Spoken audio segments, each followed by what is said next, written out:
Bonsoir tout le monde, j'espère que vous allez bien. Dans cette vidéo, je vais essayer de répondre à la question de Hafsa, qui m'a posé une question concernant la translation en cristallochimie et une autre question, est-ce qu'on peut prendre les origines sur des... euh, est-ce qu'on peut prendre les cations, les anions plutôt sur l'origine. Donc je vais commencer par expliquer la signification de la translation en cristallographie. Donc je vais essayer de vous donner un exemple beaucoup plus simple.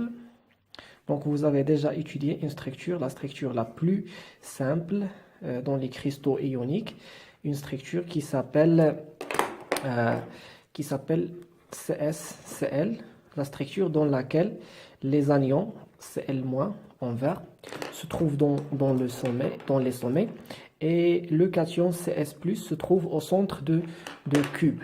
Maintenant, si je veux translater le Cs+, c'est-à-dire si je veux prendre une origine sur un cation. Donc ici, comme vous voyez, l'origine, ici X, Y et Z, l'origine est sur un anion. Donc si je veux, par exemple, prendre l'origine sur un cation, je devais faire une translation. Donc je vais commencer tout d'abord par déterminer les coordonnées réduites du cation, Cs+. Donc comme vous voyez ici, le Cs+, elle se trouve 1 demi par rapport à X et 1 demi par rapport à Y et 1 demi par rapport à Z. Bien, donc c'est 1 demi, 1 demi, 1 demi. Maintenant, la question, je veux translater CS+, de telle façon que le CS+, soit dans l'origine, c'est-à-dire dans les sommets. Donc, comme vous voyez ici, je veux translater, je veux transformer le 1 demi en 0, 0, 0. Donc, tout simplement pour transformer le 1 demi en 0, donc 1 demi plus quelque chose, x par exemple, est égal à 0. Cela veut dire que le x est égal à moins 1 demi. Donc je vais diminuer moins 1 demi pour transformer le 1 demi en 0.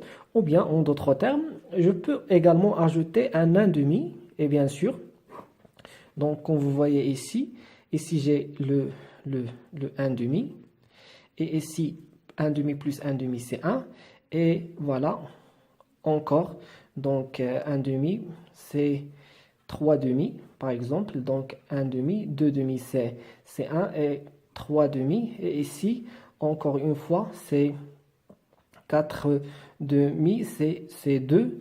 Donc en cristallochimie, le 1 va devenir 0 parce que dans chaque 1 je peux prendre un origine et donc le 1 va devenir 0 et le 3 demi va devenir 1 demi et le 2 divisé par 2 va devenir 1.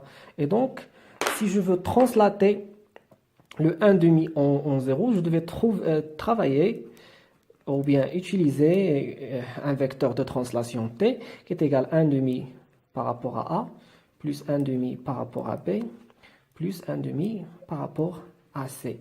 Et donc, comme vous voyez ici, 1 demi plus 1 demi est égal à 1 et le 1 est en coordonnée réduite va devenir 0 parce que dans chaque 1, je peux prendre une origine. Donc, si vous trouvez une difficulté de comprendre comment le 1 va devenir 0. Donc ici, j'ai le 0 et ici, j'ai le 1. Donc je peux prendre une origine ici, n'est-ce pas? Donc puisque je peux prendre une origine ici, le 1 va devenir 0. Et donc, mon vecteur de translation, c'est T1 demi A plus 1 demi B. Ici, c'est le A. Ici, c'est le B. Et ici, c'est le C.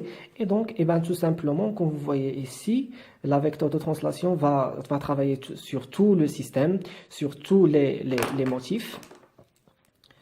Et donc, les motifs qui ont donc la translation, il va travailler sur tout le système. Si j'ai, par exemple, le Cl-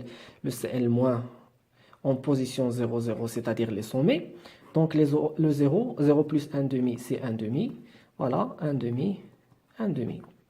Et donc, par application de translation, les cations vont remplacer la position des anions et vice-versa. Et les anions vont remplacer la position des cations. Et donc, après la translation, pour fixer un cation sur une origine. Donc, je vais travailler ici, je vais trouver le CS+, qui va former, qui va occuper tous les sommets.